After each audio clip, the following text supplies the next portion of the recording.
نفسي اعرف شعور شوبير وهو بيطلع يكذب في قناه بيتفرج عليها ملايين، لما تطلع تقول للناس كلام كذب وتقول للناس ما تسمعوش كلام حد غير انا. جمهور الاهلي مستحيل يعمل كده. كولر اللي رمى عليه ازايز دول الصحفيين وناس من جمهور نادي الزمالك، واوعوا تسمعوا كلام حد غير انا. الفيديو اللي حضرتك هتشوفه ده ردا على اكاذيب كابتن شوبير واكاذيب كل الاعلاميين المضللين المدلسين اللي طلعوا كذبوا على الناس وقال لك ان الازايز محذوفه من مقصوره الصحفيين.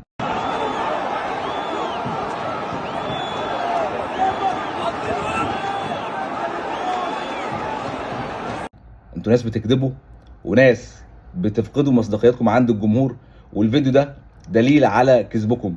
واتمنى من جمهور الزمالك اللي انا واحد منهم ما تصدقوش الناس دي ولا تتابعوا الناس دي، لان الناس ديت بيكذبوا زي ما بيتنفسوا.